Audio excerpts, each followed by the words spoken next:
नमस्कार दोस्तों, मैं सुनील अमृत मैं किसी क्लासेस पर आप सभी का स्वागत करता हूं।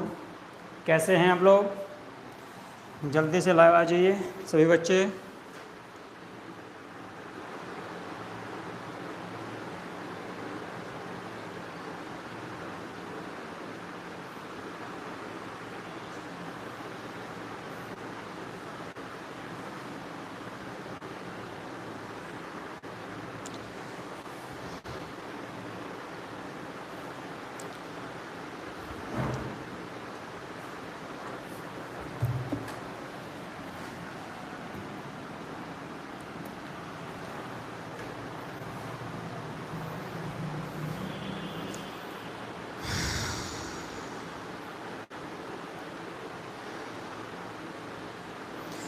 काजल, सारिका, अंजलि, राहुल पाल, आशीष, वासु ठाकुर, विश्व मित्तल, गुड मॉर्निंग भैया आप सभी को।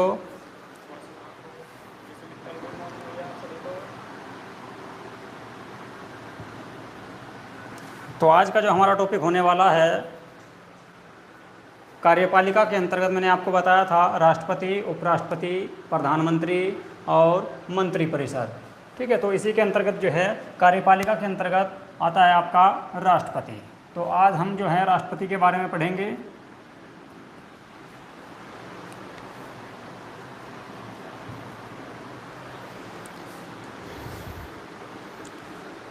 जल्दी से सभी बच्चे लाइव आ जाइए।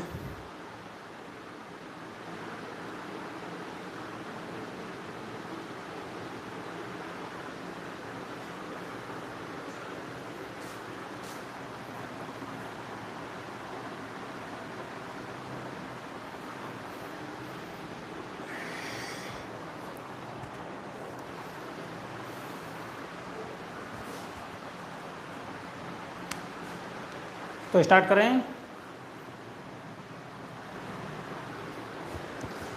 बच्चों की संख्या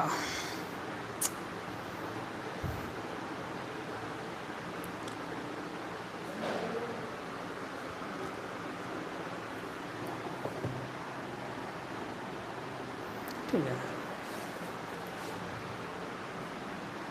राष्ट्रपति का वर्णन भारतीय संविधान के किस भाग में किया गया है?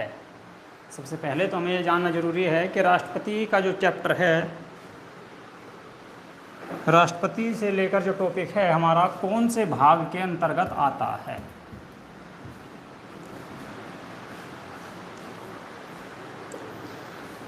बता सकता है कोई बच्चा?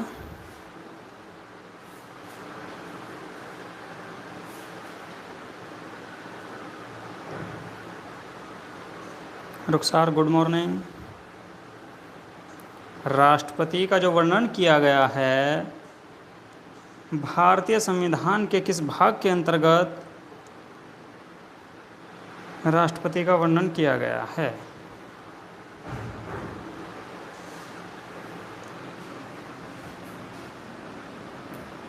देखिए, भाग 4 तक हमने जो है कंप्लीट कर लिया है। भाग 4 तक जितने भी टॉपिक थे आपके वे सारे कंप्लीट कर लिए हैं। भाग 1 में अनुच्छेद 1 से लेकर अनुच्छेद 4 तक था संघ, राज्य और उसके केंद्र शासित प्रदेशों का वर्णन। भाग 2 में था आपका नागरिकता। नागरिकता से आपका जो थे आर्टिकल कहाँ से कहाँ तक थे, वे आपके आर्टिकल थे आर्टिकल 5 से अनुच्छेद 5 से 11 तक।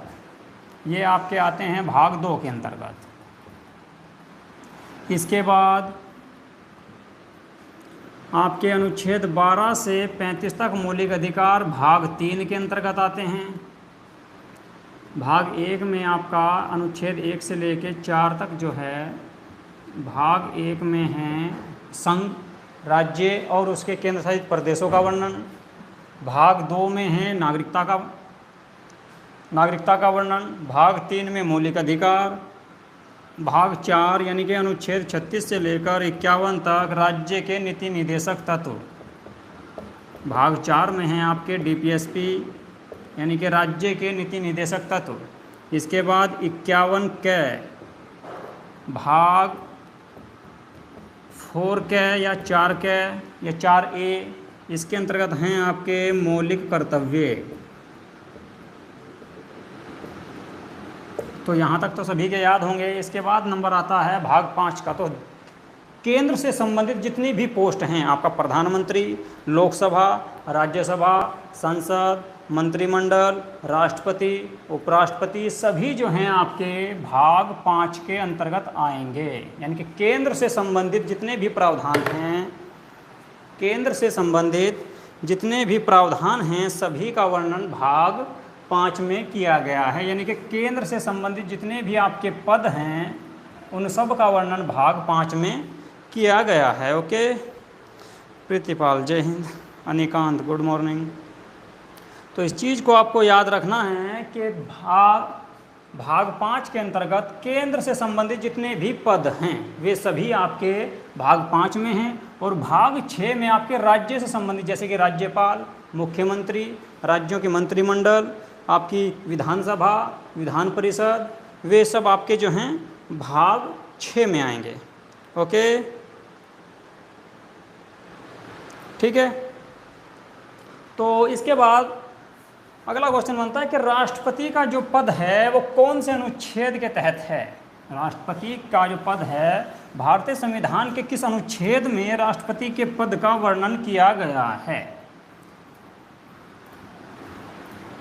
देखिए, हम जितने भी टॉपिक पढ़ते हैं या पढ़ने वाले हैं इंडियन पॉलिटी में, उन सब के लिए कोई ना कोई आर्टिकल, कोई ना कोई अनुच्छेद भारतीय संविधान में बनाया गया है। प्रीतिपाल 53, अनिकांत 52, काजल जयंत 52, विश्व मित्तल 52। देखिए, राष्ट्रपति का जो वर्णन किया गया है भारतीय संविधान में, वो आपका अनुच्छेद 52 के तहत किया गया है। ठीक है, मोस्ट इंपॉर्टेंट है, इस चीज़ को याद रखना। अनुच्छेद 52 जो है, अनुच्छेद 52 के तहत राष्ट्रपति के पद का वर्णन किया गया है भारतीय संविधान के अंतर्गत। ओके, चलिए अब बात करते हैं राष्ट्रपति से।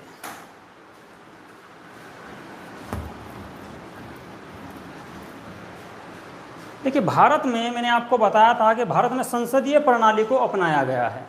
भारत में संसदीय प्रणाली को अपनाया गया है और इस संसदीय प्रणाली के अंतर्गत 2 स्तरों पर, भारत में 2 स्तरों पर सरकार बनाई जाती है। कौन कौन से? नंबर 1 केंद्र स्तर, नंबर 2 राज्य स्तर। 2 स्तरों पर सरकार बनाई जाती है। कौन कौन से? नंबर 1 है केंद्र और नंबर 2 राज्य स्तर। तो हम यहाँ पे केंद्र की बात कर रहे हैं। मैंने बताया ना कि केंद्र से रिलेटेड जितने भी आपके पद हैं या प्रावधान किए गए हैं, जितनी भी एजेंसियां हैं या पद हैं, वे सभी आपके भाग 5 के अंतर्गत आएंगे। यानी कि केंद्र से संबंधित जितने भी पद हैं, वे सभी भाग 5 के अंतर्गत आएंगे। तो केंद्र स्तर पर 2 स्तर पर सरकार बनाई जाती है। नंबर 1 केंद्र स्तर पर, नंबर 2 राज्य स्तर पर। तो केंद्र के बारे में बात करेंगे। ठीक है, तो भारत में केंद्र स्तर पर जो सरकार बनाई जाती है, उसका जो सबसे प्रभावशाली या शक्तिशाली व्यक्ति जो होता है, केंद्र स्तर पर जो सरकार बनाई जाती है,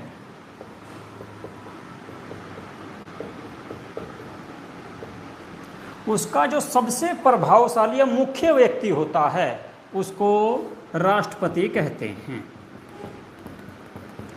एक साधारण सी भाषा में अगर राष्ट्रपति के पद से बात करें या राष्ट्रपति के पद की परिभाषा की बात करें, सिंपल सी भाषा में कह सकते हैं हम कि केंद्र स्तर पर जो सरकार बनाई जाती है और उसका जो सबसे प्रभावशाली या मुखिया कह सकते हैं। ठीक है, नाम मात्र का सही वो बात करेंगे बाद में।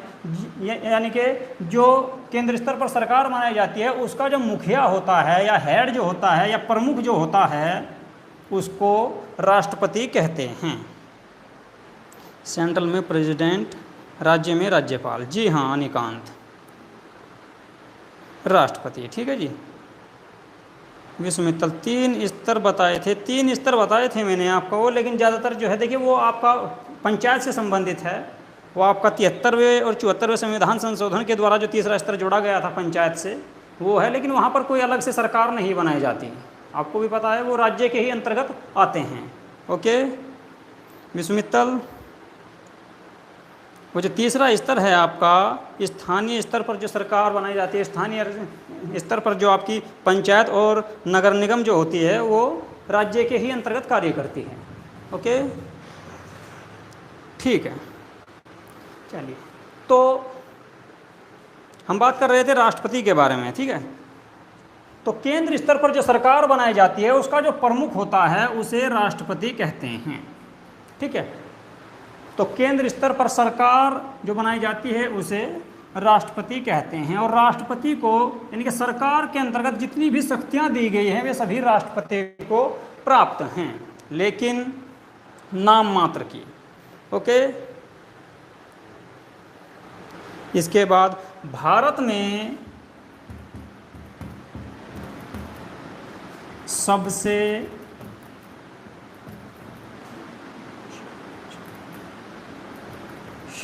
सर्वोच्च या वरिष्ठ पद, भारत में सबसे सर्वोच्च या वरिष्ठ पद किसका है?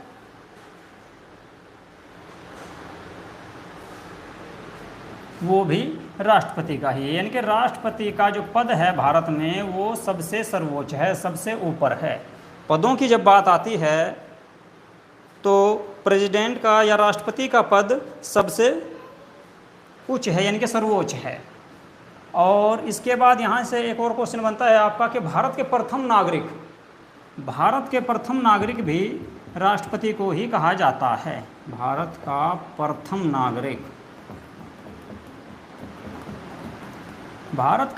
नागरिक भी राष्ट्रपति को ही कहा जाता है। ओके,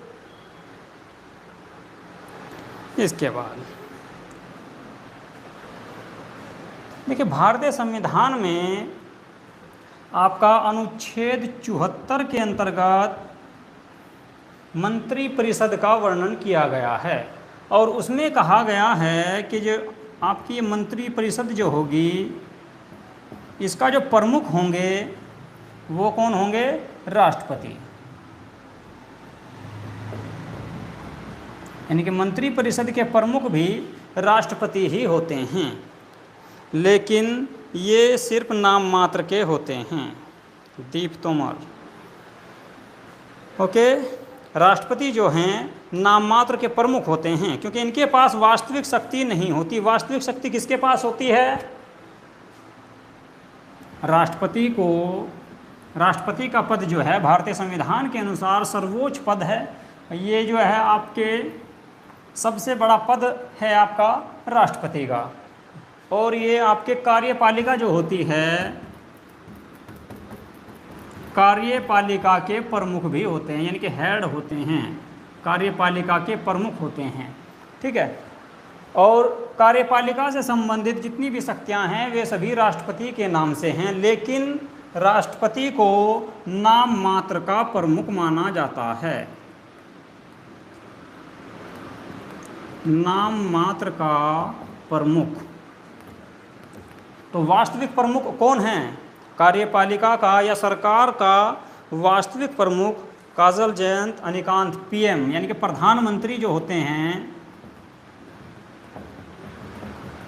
कार्यपालिका के वास्तविक प्रमुख होते हैं। ओके, वास्तविक प्रमुख जो होंगे सरकार के, वे आपके प्रधानमंत्री होते हैं और उन्हीं की सलाह से सारे कार्य राष्ट्रपति करते हैं, ठीक है। चलिए, तो ये तो कुछ बेसिक बातें थी राष्ट्रपति से संबंधित। अब जो है हम इनके अंतर्गत जो आर्टिकल्स आते हैं, जो अनुच्छेद आते हैं, उनको बारी बारी से पढ़ते हैं, उनके बारे में डिटेल से बात करते हैं। सबसे पहले बात आती है अनुच्छेद 52।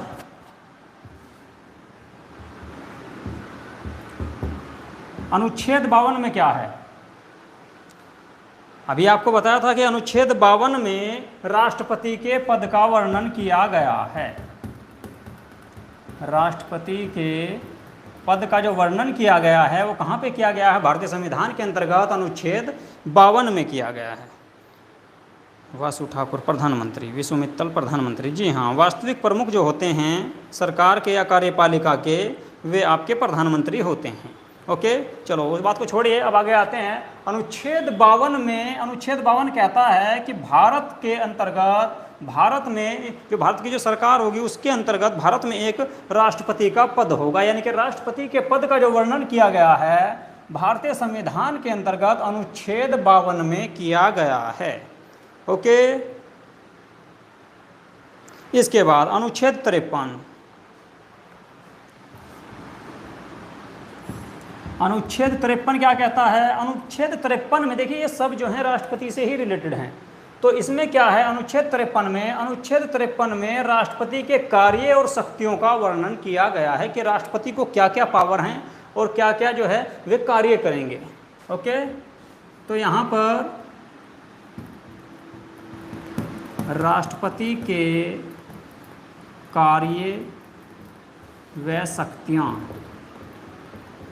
शक्तियों का वर्णन किया गया है।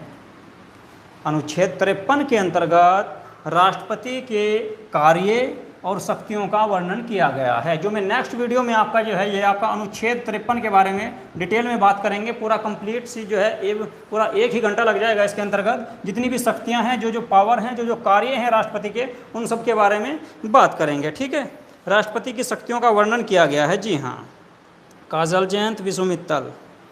ओके, इसके बाद आता है नंबर अनुच्छेद 54।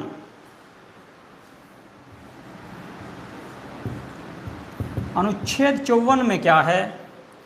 देखिए, अनुच्छेद 54 में ये कहा गया है कि जो भारत के जो राष्ट्रपति होंगे वे निर्वाचित होंगे, यानी कि निर्वाचित राष्ट्रपति,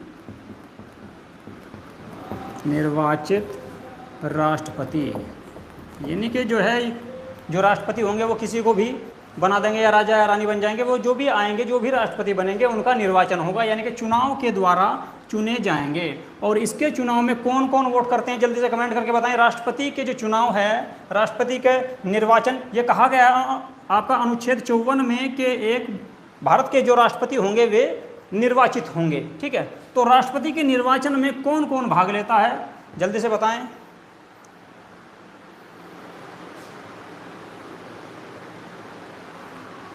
राष्ट्रपति के निर्वाचन में कौन कौन भाग लेता है?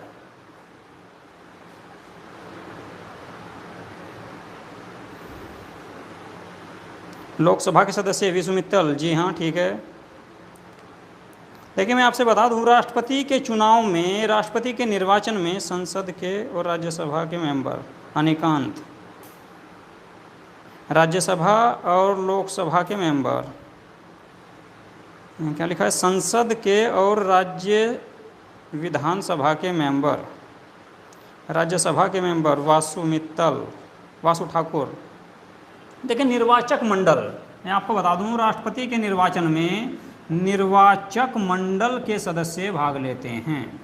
निर्वाचक मंडल के अंतर्गत कौन कौन आते हैं? निर्वाचक मंडल के सदस्य भाग लेते हैं, यानी कि जो निर्वाचित सदस्य होते हैं, निर्वाचित सदस्य। निर्वाचक मंडल के अंतर्गत सिर्फ निर्वाचित सदस्य आएंगे आपके, यानी कि जो जिनका चुनाव हुआ हो, जो सदस्य चुनाव जीतकर आए हों, यानी कि आपके मनोनयन के सदस्य जो मनोनयन के द्वारा होते हैं उसमें वे मेंबर नहीं आते। अब निर्वाचक मंडल के अंतर्गत कौन कौन आते हैं? देखो, निर्वाचक मंडल के अंतर्गत आपका एक तो लोकसभा के सदस्य आते हैं, लोकसभा के सदस्य। अब लोकसभा में आपको पता होगा 2 सदस्य जो हैं राष्ट्रपति द्वारा मनोनीत किए जाते हैं, तो वे आपके इसमें नहीं आएंगे। ओके, यानी कि इसमें सिर्फ वही आएंगे जिनका निर्वाचन हुआ हो, यानी कि जिनका चुनाव हुआ हो और चुनाव के द्वारा जीतकर आए हों। निर्वाचक मंडल से तात्पर्य है निर्वाचित सदस्य, यानी कि जो जिनका वोट पड़ा हो, वोट के द्वारा जीतकर आए हों। ओके, इसके बाद राज्यसभा के सदस्य,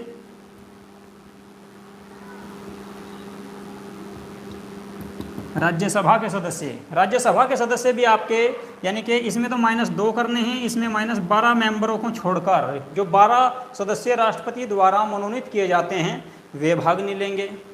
ओके। इसके बाद राज्य विधानमंडल, राज्य विधानसभा, राज्य विधानसभा के सदस्य, राज्य विधानसभा के सदस्य भाग लेते हैं। इसमें जो आपका है, जो एक व्यक्ति आपका राज्य विधानसभा में एक व्यक्ति को राज्यपाल द्वारा मनोनीत किया जाता है, उसको नहीं लिया जाएगा, यानी कि जो निर्वाचित होंगे सिर्फ वे ही लिए जाते हैं। ओके, यहाँ तक क्लियर है सबका।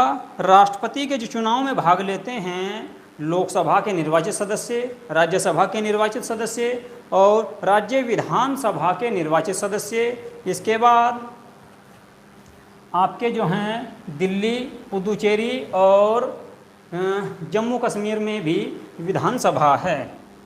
तो नंबर 1 पे आ गया, 2, 3, नंबर 4 पे लेंगे आप दिल्ली, पुदुचेरी और जम्मू कश्मीर। तो यहाँ के सदस्य भी, यहाँ की विधानसभा के जो सदस्य हैं, दिल्ली में भी आपकी विधानसभा है, पुदुचेरी में विधानसभा है और जम्मू कश्मीर में भी विधानसभा है। तो इन तीनों केंद्र शासित प्रदेशों के विधानसभा के सदस्य भी राष्ट्रपति के चुनाव में भाग लेते हैं। ओके, अब देखिए याद रखिएगा आप, यहाँ पर जो है विधान परिषद के सदस्य राष्ट्रपति के चुनाव में भाग नहीं लेते। विधान परिषद जो होती है राज्यों में, विधान परिषद के सदस्य राष्ट्रपति के चुनाव में भाग नहीं लेते, सदस्य वोट नहीं करते।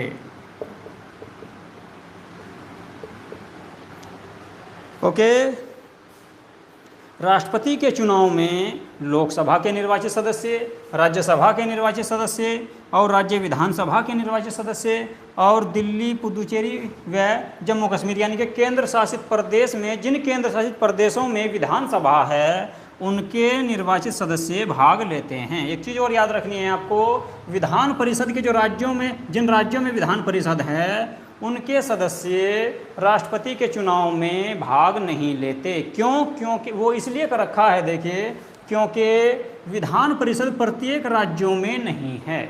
विधान परिषद सिर्फ 6 राज्यों में है, वो प्रत्येक राज्यों में नहीं है, इसलिए इनको वोट का अधिकार नहीं दिया गया राष्ट्रपति के चुनाव में। ओके, अगर सभी राज्यों में विधान परिषद होती तो शायद उनको भी मौका दिया जाता। ठीक है, इसके बाद अनुच्छेद 53 के बाद चलते हैं अनुच्छेद 54। अनुच्छेद 54 में क्या है? ये कौन सा करा? अच्छा 54, अनुच्छेद 55, सॉरी, अनुच्छेद 55 में क्या है? जल्दी से कमेंट करके बताएं।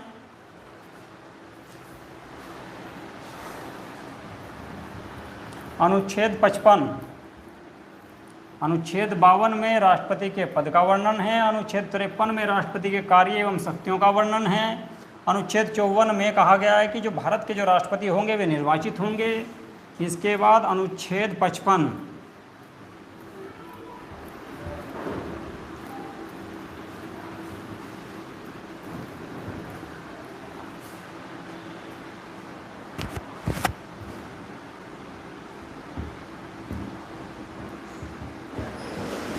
अनुच्छेद 55 में निर्वाचन विधि, जी हाँ, वासु ठाकुर, देखिए अनुच्छेद 55 में है जो राष्ट्रपति का जो निर्वाचन है उसकी जो रीति है, यानी कि किस प्रकार से राष्ट्रपति का निर्वाचन किया जाएगा, निर्वाचन की रीति, निर्वाचन की रीति कि राष्ट्रपति का निर्वाचन किस प्रकार से होगा। तो राष्ट्रपति का निर्वाचन प्रतिनिधित्व प्रणाली के आधार पर होता है। जी हाँ, वासु मित्तल, राष्ट्रपति का जो निर्वाचन है वो समान अनुपातिक प्रतिनिधित्व प्रणाली के आधार पर होता है। समान अनुपातिक प्रतिनिधित्व, समान अनुपातिक प्रतिनिधित्व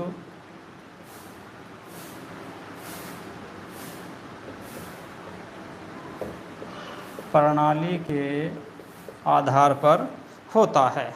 ओके, राष्ट्रपति का जो चुनाव है एकल हस्तांतरण मत पद्धति या समान अनुपातिक प्रतिनिधित्व प्रणाली के आधार पर होता है। ओके, और इनका जो मतदान है उसको गुप्त रखा जाता है, यानी कि अप्रत्यक्ष होता है, अप्रत्यक्ष रूप से और गुप्त रखा जाता है। ठीक है,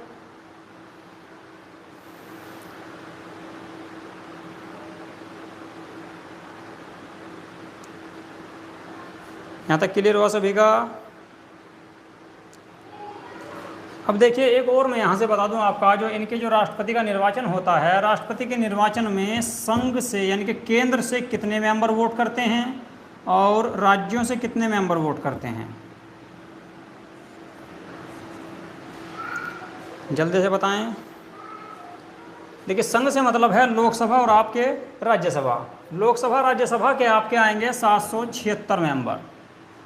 ओके, देखिए आपके 545 और 245 आपके राज्यसभा में, यानी कि राज्यसभा में आपके 245, लोकसभा में आपके 545 है, तो कितने हुए टोटल? 790। लेकिन इसमें से 12 सदस्य इसके जो निर्वाचित होते हैं वो मनोनयन के द्वारा चुने जाते हैं और 2 मेंबर आपके लोकसभा से, तो यानी कि 14 मेंबर इसमें से निकाल लोगे आप तो 6 8 बचा 7, यानी कि 776 मेंबर जो हैं आपके वो संघ से यानी कि केंद्र से आते हैं, लोकसभा और राज्यसभा से। ओके जी हाँ, विष्णु मित्तल 4053, 543 और 243। जी हाँ ठीक है। ओके, राज्यों से कितने आते हैं? राज्यों से कुल मेंबर कितने आते हैं? राज्यों से आते हैं आपके 4120, 4120। ओके, 4120, 4120 जो सदस्य होते हैं वे आपके राज्यों से आते हैं। ओके, चलिए इसके बाद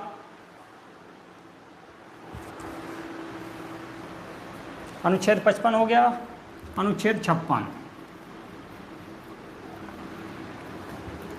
अनुच्छेद 56 में क्या है?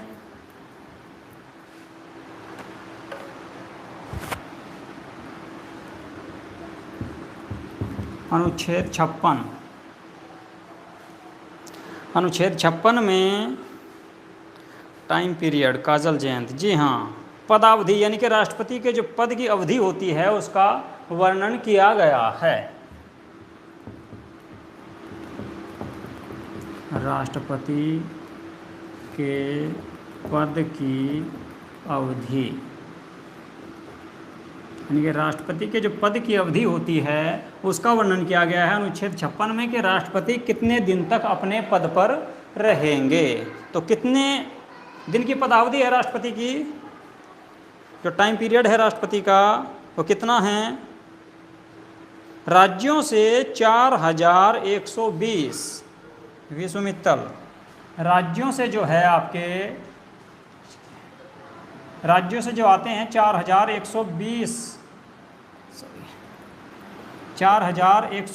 सदस्य वोट करते हैं, यानी कि जितनी भी विधानसभाएं हैं उन सब विधानसभाओं से कुल मिलाकर 4120 हैं। ओके, लेकिन अब थोड़ा जो है ऊपर नीचे हो चुका होगा करंट में, क्योंकि अभी जो है जम्मू कश्मीर को लेकर जो है सीटें वहाँ पर थोड़ी कम हुई हैं, लद्दाख की जो सीटें थी वे हटा दी गई विधानसभा को लेकर, तो करंट में थोड़ा बहुत कम 2-4 सीटें ऊपर नीचे हो सकती है, इसी के आसपास हैं। अब थोड़ा बहुत कम होगी क्योंकि वहाँ पे 87 सीटें रखी गई हैं अब फिलहाल। लद्दाख में विधानसभा नहीं है, पहले विधानसभा लद्दाख से भी लगती थी, लद्दाख और जम्मू कश्मीर तो टोटल कंप्लीट था तो उसको टोटल से था, लेकिन अब वहाँ पे थोड़ी कम हो सकती हैं, इससे 4120 से थोड़ी बहुत कम हो सकती हैं करंट में भी हाल फिलहाल में। ओके, उसको देख लेना एक बार, ठीक है। तो राष्ट्रपति की जो पदावधि है, राष्ट्रपति के जो पद की अवधि है वो 5 वर्ष है। ओके, राष्ट्रपति की पदावधि जो है वो 5 वर्ष है, यानी कि जिस दिन भी राष्ट्रपति शपथ ग्रहण करेंगे उसी दिन से, यानी कि जिस दिन राष्ट्रपति शपथ लेंगे, अपना कार्यभार संभालेंगे, उस दिन से ही ये 5 वर्ष काउंट होंगे, चुनाव से नहीं। चुनाव अगर मान के चलो कि चुनाव हो गया और आपका उससे 10 दिन बाद या आपका 8 दिन बाद राष्ट्रपति शपथ लेते हैं, यानी कि जिस दिन से शपथ लेंगे, पद ग्रहण करेंगे, उस दिन से लेकर 5 वर्ष तक, यानी कि शपथ ग्रहण से लेकर 5 वर्ष तक का उनका कार्यकाल होता है। ओके,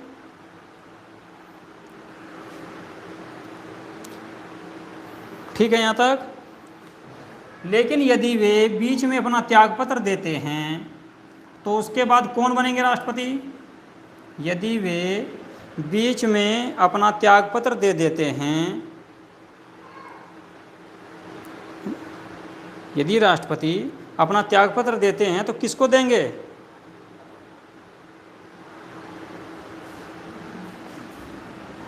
देखिए, यदि राष्ट्रपति अपना त्यागपत्र देते हैं अपने पद से पहले ही, तो वे उपराष्ट्रपति को, लोकसभा को नहीं है, वाइस प्रेसिडेंट, लोग स्ट्रोक फॉर यू, राष्ट्रपति को जो है अपना त्यागपत्र देंगे। यदि राष्ट्रपति अपने 5 वर्ष से पहले ही अपने पद को त्यागते हैं या अपना त्यागपत्र देते हैं तो किसको देंगे? उपराष्ट्रपति को। यदि उपराष्ट्रपति नहीं है तो किसे देंगे? यदि उपराष्ट्रपति नहीं हैं, उस वक्त मौजूद नहीं हैं, तो किसको देंगे?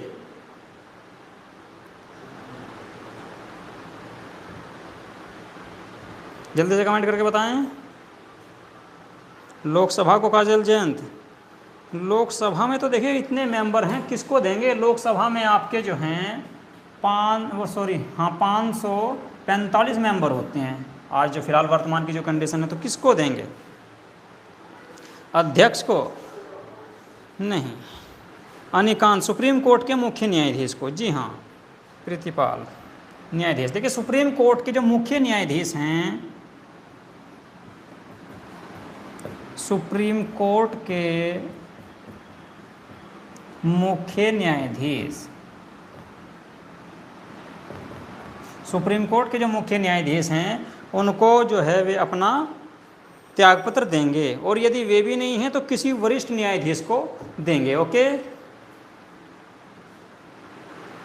ठीक है। इसके बाद अनुच्छेद 57, अनुच्छेद 57 में क्या है? तो अनुच्छेद 55 में निर्वाचन की नीति, अनुच्छेद 56 में राष्ट्रपति की पदावधि, यानी कि कितने दिन की अवधि तक राष्ट्रपति रहेंगे। इसके बाद अनुच्छेद 57, जल्दी से कमेंट करके बताएं बच्चे। अनुच्छेद 57 में राष्ट्रपति से संबंधित जो वर्णन किया गया है उसमें क्या प्रावधान किया गया है? अनुच्छेद 57,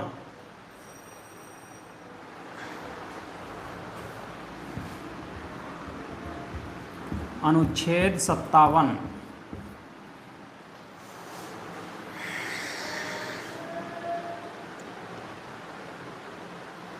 काजल जयंत, पुनर्निर्वाचन। जी हाँ, अनुच्छेद 57 में पुनर्निर्वाचन, किसी भी व्यक्ति का राष्ट्रपति का पूर्ण निर्वाचन। प्रीतिपाल, किसी व्यक्ति का राष्ट्रपति पद पर पूर्ण निर्वाचन नहीं, पूर्ण निर्वाचन नहीं कह सकते उसको, पुनर्निर्वाचन, यानी कि दोबारा भी चुनाव लड़ सकता है। एक व्यक्ति जो राष्ट्रपति बना है वो भारत में कितनी भी बार चुनाव लड़के चुनाव जीतकर राष्ट्रपति बन सकता है। ओके, यानी कि पुनर्निर्वाचन। पुनर्निर्वाचन का अर्थ है कि कोई व्यक्ति दोबारा भी चुनाव लड़ सकता है या तिबारा भी लड़ सकता है। ओके, भारत में कोई भी व्यक्ति चुनाव लड़कर कितनी भी बार राष्ट्रपति बन सकता है। लेकिन आपने देखा होगा अमेरिका में एक व्यक्ति कितनी बार राष्ट्रपति बन सकता है? अधिक से अधिक। अमेरिका में एक व्यक्ति अधिक से अधिक कितनी बार राष्ट्रपति बन सकता है?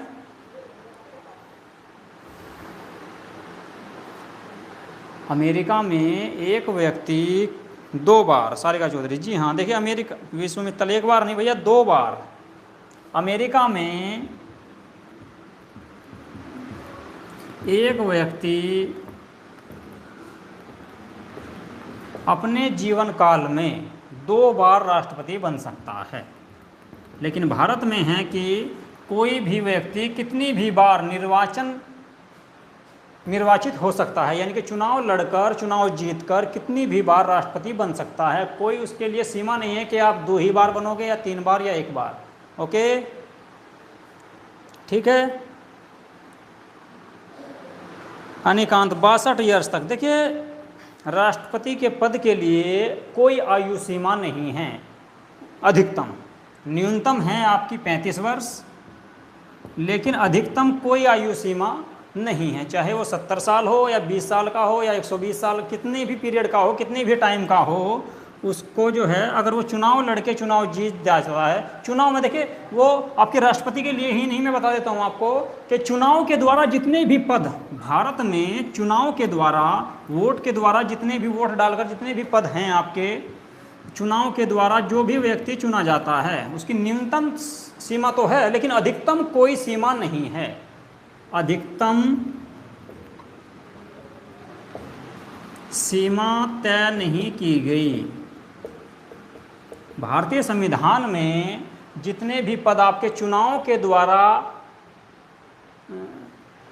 चुनाव लड़कर जो पद है, जो जिन पदों में चुनाव होता है, वे जितने भी पद हैं उनके लिए न्यूनतम सीमा तो है, लेकिन अधिकतम सीमा कोई तय नहीं की गई है भारतीय संविधान में। ओके, कोई भी व्यक्ति चाहे वो कितनी भी ज़्यादा आयु का है, चुनाव, अगर वो चुनाव में जीतता है तो वो उस पद को ग्रहण कर सकता है। ओके अनिकांत, इस चीज़ को याद रखना कि भारत में जितने भी पद हैं जो चुनाव के द्वारा भरे जाते हैं, चुनाव के द्वारा होते हैं, तो उनको जो है उनकी कोई अधिकतम सीमा नहीं है। उसमें आपके राष्ट्रपति हो या प्रधानमंत्री, सांसद, विधायक, जिला पंचायत सदस्य या ग्राम प्रधान, कोई भी आ सकते हैं। Okay,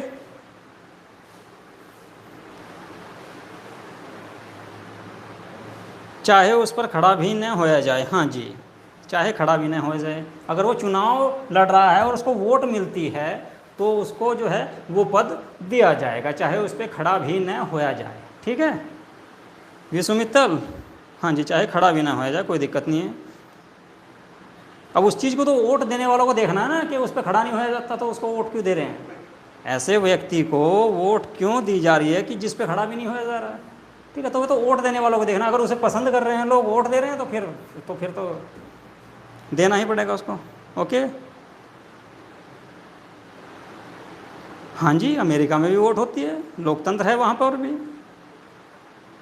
log stock for you, America में भी लोकतंत्र है, वहाँ भी चुनाव होते हैं।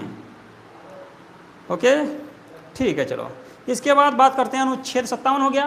अनुच्छेद 58, अनुच्छेद 58 में क्या है, जल्दी से कमेंट करके बताएं बच्चे। अनुच्छेद 58 में क्या प्रावधान है?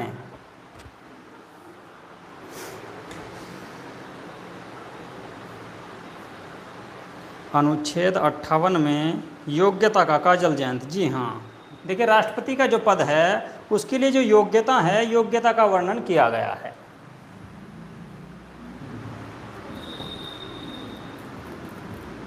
योग्यता का वर्णन, राष्ट्रपति का जो पद है, राष्ट्रपति बनने के लिए क्या क्या योग्यता होनी चाहिए उसका वर्णन किया गया है। तो बताएं जल्दी से कमेंट करके कौन कौन सी योग्यता होनी चाहिए भारत का राष्ट्रपति बनने के लिए। भारत का राष्ट्रपति बनने के लिए क्या क्या योग्यताएं होनी चाहिए? Qualification of education as president, जी हाँ,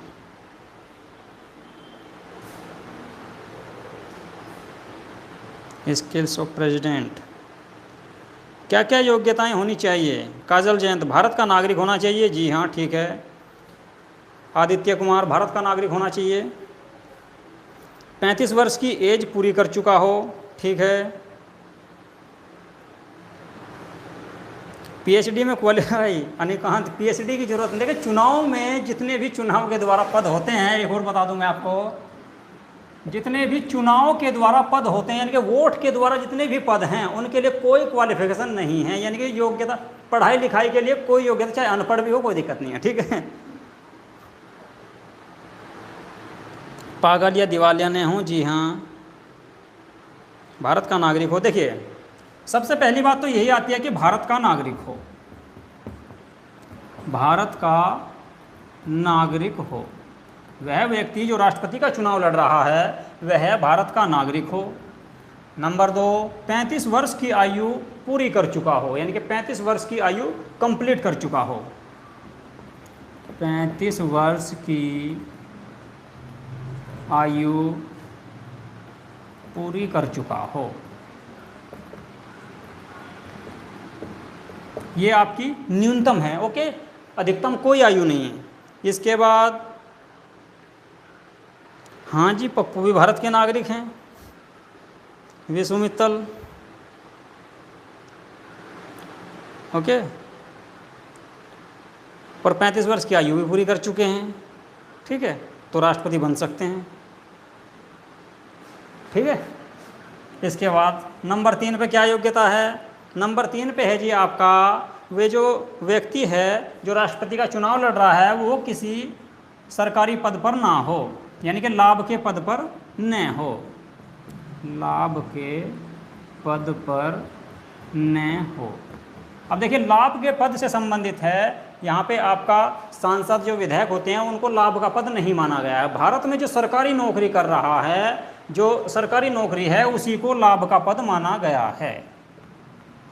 इस चीज़ को याद रखना आप कि सरकारी नौकरी के अंतर्गत जो व्यक्ति आते हैं, जो पद हैं, चाहे वो आपका चपरासी है या आपका फिर जो है IAS अधिकारी है, DM है, ठीक है, नीचे से लेके ऊपर तक जितने भी पद हैं, सरकारी पद, जो नौकरी के पद हैं, जो सरकारी नौकरी है, उनको लाभ का पद माना गया है, ठीक है। इसके अलावा चाहे वो कोई मंत्री है या विधायक है या सांसद है, ठीक है, या आपका प्रधानमंत्री है या राष्ट्रपति है या उपराष्ट्रपति है, किसी को भी लाभ का पद नहीं माना गया, ओके।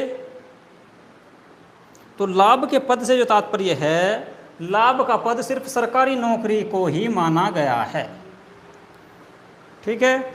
यानी कि जो व्यक्ति राष्ट्रपति का चुनाव लड़ता है वह सरकारी नौकरी में न हो, यानी कि वो सरकारी नौकरी पर न हो, बाकी किसी भी पद पे हो सकता है, कोई दिक्कत नहीं, ठीक है।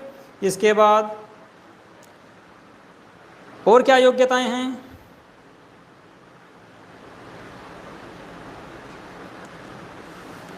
नंबर 4 पे आता है आपका, वह पागल या दिवालिया न हो। चलो ये भी ले लो, वह पागल या दिवालिया न हो। पागल से तो आप समझते होंगे कि पागल नहीं होना चाहिए, ठीक है, मेंटल नहीं होना चाहिए। दिवालिया से क्या तात्पर्य है? दिवालिया का मतलब है कि उस पर जो है सरकार का कर्जा न हो, किसी कंपनी का कोई कर्ज न हो, ओके, या किसी कंपनी ने या सरकार ने या बैंक ने उसको दिवालिया घोषित न कर रखा हो, ठीक है। और क्या है? नंबर 4 हो गया, ठीक है। इसके बाद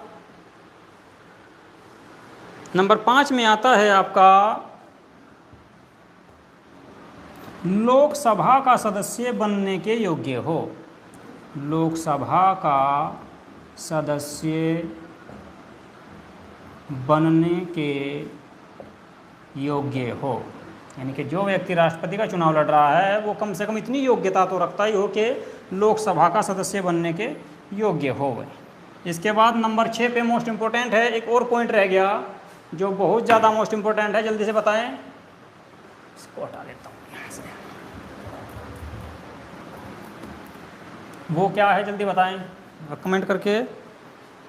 सर अगर वो जेल में होकर आया हो, कोई दिक्कत नहीं, जेल में हो गया तो क्या हो गया, जेल में तो लगभग जितने भी नेता हैं सभी जेल में एक आध बार तो होके आते ही हैं, तभी नेता बनते हैं, ओके।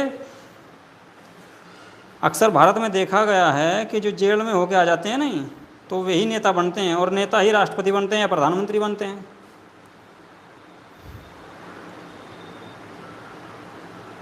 ठीक है। तो एक और पद रह गया नंबर 5, नंबर 6 पे और क्या योग्यता होनी चाहिए, जल्दी से बताओ, पता है किसी बच्चे को? 1/6 से कम वोट, वो तो अलग बात है, वो अलग बात है, उसके बारे में बात करेंगे। वो तो आपकी जमानत जब्त पे होता है, काजल जयंत।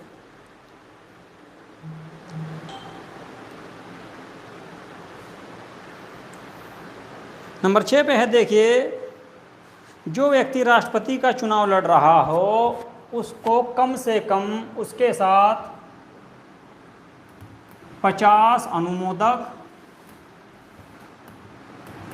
कम से कम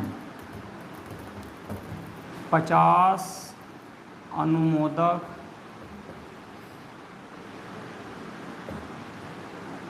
व 50 प्रस्तावक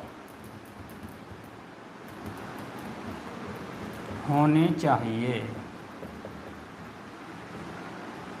यानी कि 100 सदस्य उसके साथ होने चाहिए। लोकसभा या राज्यसभा से आपके जो निर्वाचित सदस्य होते हैं संसद में, वहाँ से आपके 50 अनुमोदक और 50 प्रस्तावक, यानी कि 50 व्यक्ति तो ऐसे हों जब जो है राष्ट्रपति का चुनाव लड़ने के लिए जाएं तो उनका प्रस्ताव पास करें, उस पर साइन करें कि 50 जो हैं प्रस्तावक हैं। ओके, तो और उसके साथ में 50 अन्य जो होने चाहिए, उनके साथ कहने वाले होने चाहिए कि जी हाँ, हम भी जो है इनके साथ हैं, इन्हीं को वोट देंगे अपना जो है, ठीक है। तो 50 प्रस्तावक और 50 अनुमोदक भी होने जरूरी है, ऐसा नहीं कि देखिए ये योग्यता तो लगभग जितनी भी हैं सभी व्यक्ति कंप्लीट करते हैं तो सभी चुनाव लड़ लेंगे राष्ट्रपति का। इस तरह से इतनी भीड़ हो जाएगी कि राष्ट्रपति के चुनाव में इतने नामांकन चले जाएंगे कि कोई भी व्यक्ति चुनाव लड़ सकता है। लेकिन इसके लिए एक ये शर्त है जो मोस्ट इम्पोर्टेंट है नंबर 6 पे, कम से कम उसके लिए 50 प्रस्तावक और 50 अनुमोदक होने चाहिए।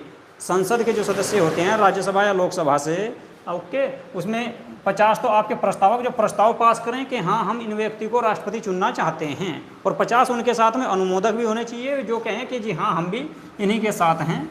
ओके, तो इस प्रकार के इनके 100 मेंबर संसद से इनके साथ होने चाहिए, तभी जो आकर जो है राष्ट्रपति का चुनाव लड़ सकते हैं। वासु ठाकुर क्या कह रहे हैं जी, आरबीआई में, जी हाँ, आरबीआई या सरकारी खजाने में जो है इनकी फीस जमा की जाती है। कितनी जमा की जाती है राष्ट्रपति का चुनाव लड़ने के लिए? राष्ट्रपति का चुनाव लड़ने के लिए 15,000 रुपये, राष्ट्रपति का चुनाव लड़ने के लिए जो फीस जमा की जाती है वो आपकी 15,000 रुपये है। और ये कहाँ पे जमा होती है? आरबीआई यानी कि रिजर्व बैंक ऑफ इंडिया या सरकारी खजाने में,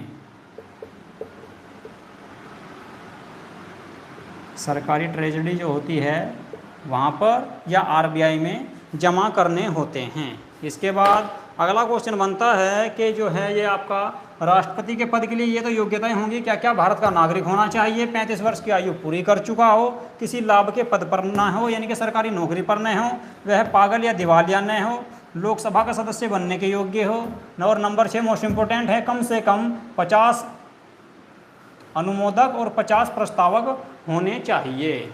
ओके, इसके बाद ये जो व्यक्ति है जो राष्ट्रपति का चुनाव लड़ रहा है उसको 15,000 रुपये जमानत राशि के रूप में जमा करने होते हैं। और कहाँ पे करने होते हैं ये? आरबीआई या सरकारी खजाने में। अगर वे हार जाते हैं, हाँ जी, हारने की कंडीशन बता रहा हूँ मैं, चलो इसको साफ कर दूँ यहाँ तक।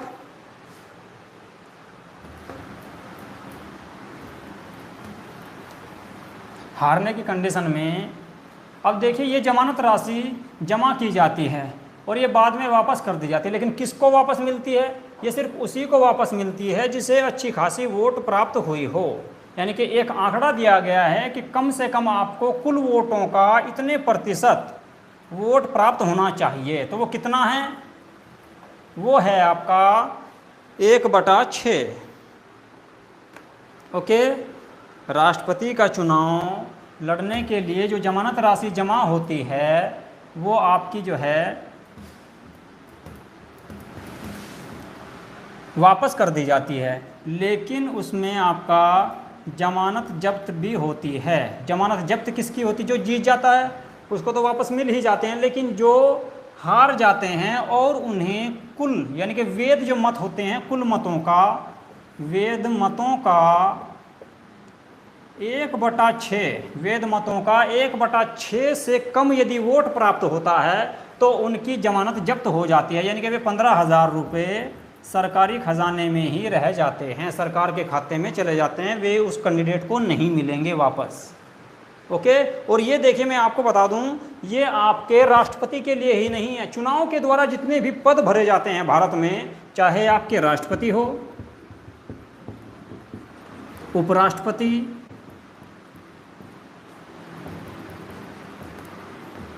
सांसद, विधायक, या आपके फिर ले लो प्रधान वगैरह भी ले सकते हैं, ग्राम पंचायत या जिला पंचायत के सदस्य, जितने भी सदस्य हैं, यानी कि जो भी चुनाव के द्वारा पद भरे जा रहे हैं, उन सब में कुल वेद मतों का 1/6 से कम यदि वोट प्राप्त होता है तो उनकी जमानत जब्त हो जाती है। आपने सुना होगा गांव में अक्सर, या नगर निगम के जो चुनाव होते हैं कि उनकी जमानत जब्त होगी, या किसी सांसद या विधायक के चुनाव में कि उनकी तो जमानत भी जब्त होगी।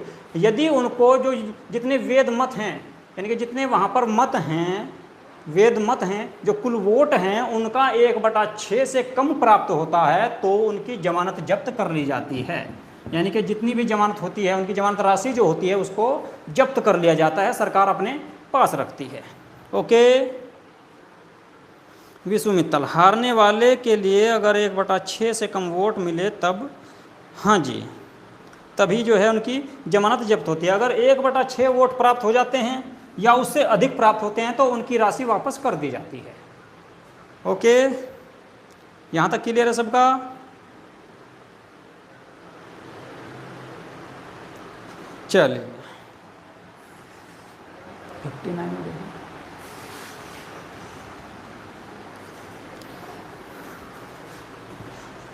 ठीक है, तो आपकी जो है, अगर कुल वेद मतों का 1/6 से कम वोट प्राप्त होते हैं तो राष्ट्रपति के पद के लिए जो उम्मीदवार खड़े हैं उनकी जमानत जब्त कर ली जाती है। उनके जो 15,000 रुपये हैं वो वापस नहीं मिलते। ठीक है,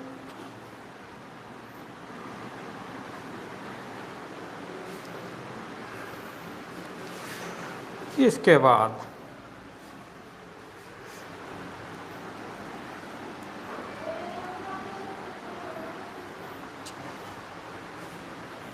ठीक है, इसके बाद देखिए 59 में भी आपका जो है राष्ट्रपति का जो पद है उसकी शर्तों का वर्णन किया गया है, जो आपका उसके 58 और 59 में एक ही आता है दोनों में। ठीक है, शर्तों का वर्णन किया गया है 59 में भी। इसके बाद बात करते हैं अनुच्छेद 60 की। मोस्ट इंपॉर्टेंट है अनुच्छेद 60। अनुच्छेद 60 में क्या है? अनुच्छेद 60 में काजल जयंत शपथ का वर्णन किया गया है। हाँ जी, राष्ट्रपति का जो है, राष्ट्रपति जो शपथ लेते हैं उसका वर्णन किया गया है, यानी कि शपथ का वर्णन किया गया है। तो राष्ट्रपति को कौन दिलाते हैं शपथ? जल्दी से कमेंट करके बच्चे अपना आंसर बताएं। राष्ट्रपति को शपथ कौन दिलाते हैं?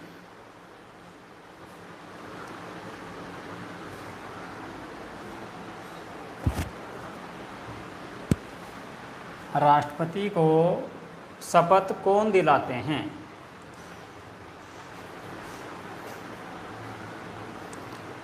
भारत के न्यायाधीश। अब देखिए, भारत के जो न्यायाधीश होते हैं सुप्रीम कोर्ट में, हाँ प्रतिपाल, मुख्य न्यायाधीश, जो सुप्रीम कोर्ट के मुख्य न्यायाधीश जो होते हैं, मुख्य न्यायाधीश के द्वारा राष्ट्रपति को शपथ दिलाई जाती है। और यदि ये ना हो तो कौन दिलाएगा फिर? यदि ये मुख्य न्यायाधीश नहीं हैं या कहीं बाहर जा रहे हैं, यानी कि अनुपस्थित हैं, मुख्य न्यायाधीश की अनुपस्थिति में राष्ट्रपति को शपथ कौन दिलाता है?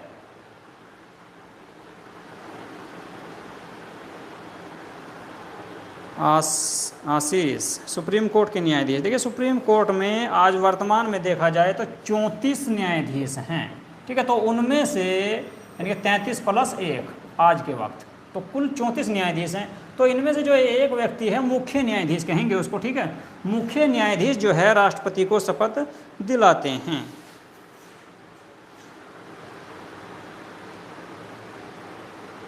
वरिष्ठ न्यायाधीश काजल जयंत, जी हाँ, वरिष्ठ न्यायाधीश जो होते हैं, देखिए अगर सुप्रीम कोर्ट के मुख्य न्यायाधीश अनुपस्थित हैं तो उनकी अनुपस्थिति में सुप्रीम कोर्ट के जो अन्य न्यायाधीश और उनमें जो सबसे वरिष्ठ होगा, उनमें भी जो सबसे वरिष्ठ यानी कि वरिष्ठ न्यायाधीश, सुप्रीम कोर्ट के वरिष्ठ न्यायाधीश के द्वारा, सुप्रीम कोर्ट के वरिष्ठ न्यायाधीश के द्वारा शपथ दिलाई जाएगी यदि मुख्य न्यायाधीश नहीं हैं तो।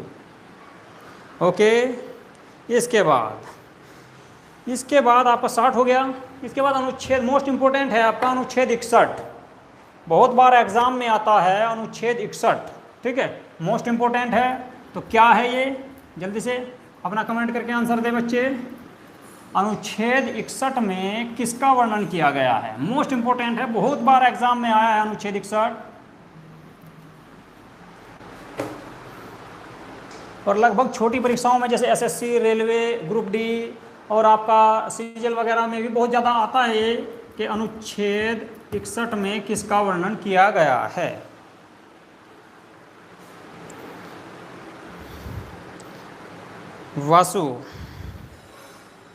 वासु ठाकुर प्रेसिडेंट का महाभियोग, जी हाँ, विशु मित्तल महाभियोग, काजल जयंत महाभियोग, प्रतिपाल। राष्ट्रपति पर महाभियोग का जो महाभियोग जो लगाया जाता है उसका वर्णन किया गया है अनुच्छेद 61 में। राष्ट्रपति पर महाभियोग कब लगाया जाता है? ये राष्ट्रपति पर महाभियोग कब लगाया जाता है?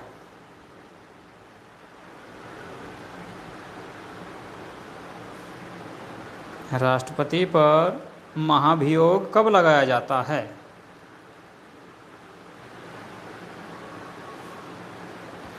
और कौन इसको लगाता है? जल्दी से कमेंट करके बताएं। राष्ट्रपति पर महाभियोग कौन लगाता है और कब लगाया जाता है? जब संसद द्वारा उल्लंघन किया जाता है। अब संसद उल्लंघन कर रही है तो राष्ट्रपति को क्या दिक्कत, इसमें राष्ट्रपति की क्या गलती है?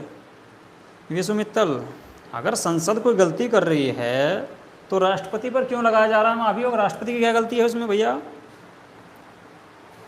अनिकांत, देखिए जब राष्ट्रपति के द्वारा संविधान का उल्लंघन किया जाता है, ओके, संसद के द्वारा नहीं है, राष्ट्रपति के द्वारा। देखिए जब राष्ट्रपति के द्वारा, जब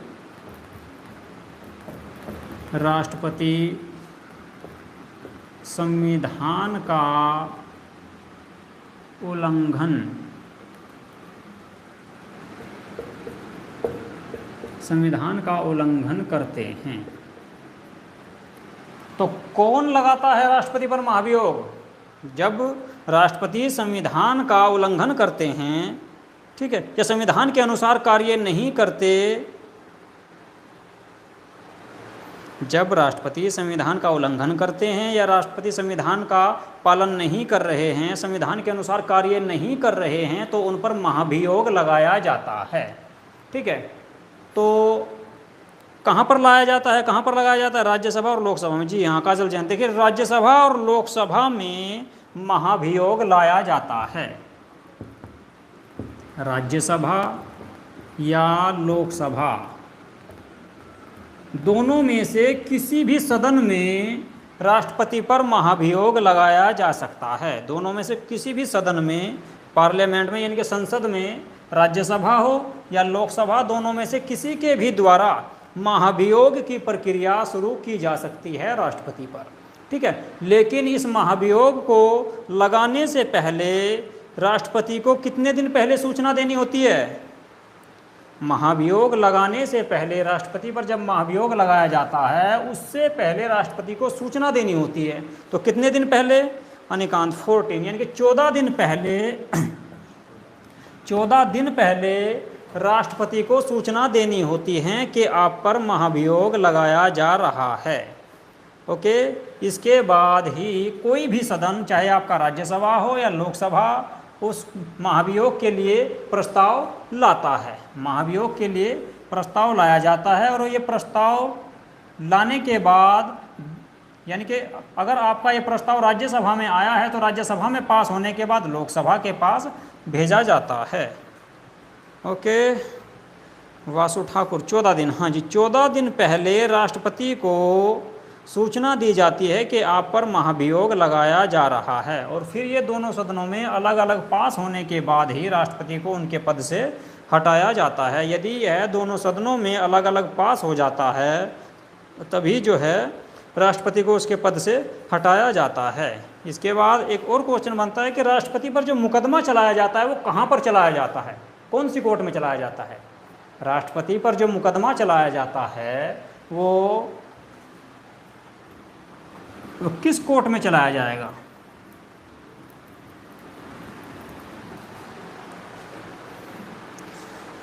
जल्दी से बताएं। सुप्रीम कोर्ट में।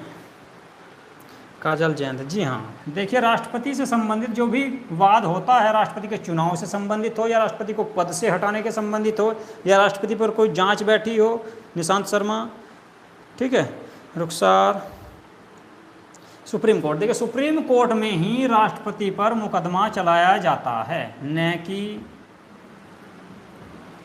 हाई कोर्ट या डिस्ट्रिक्ट कोर्ट।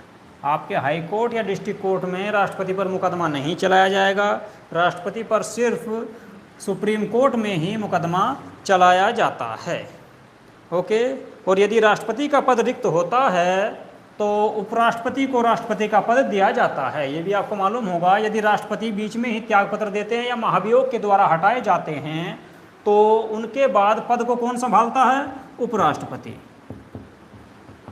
जो उपराष्ट्रपति होते हैं भारत के, उपराष्ट्रपति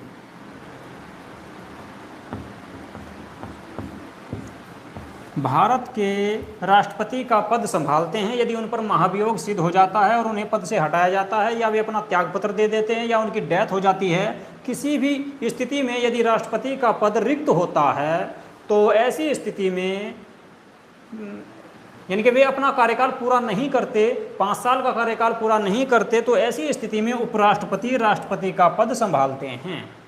ओके, और वे भी अधिक से अधिक कितने दिन तक रह सकते हैं?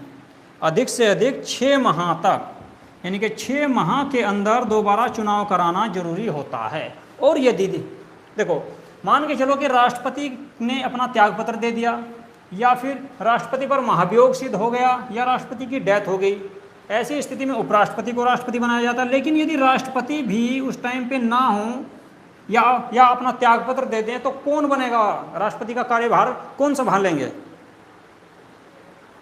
यदि राष्ट्रपति का पद रिक्त होता है और ऐसी स्थिति में मान के चलो कि उस टाइम पे उपराष्ट्रपति का पद भी रिक्त है, खाली है, या वे अपना त्यागपत्र वे भी दे देते हैं, तो राष्ट्रपति का जो कार्यभार है उसे कौन संभालेंगे?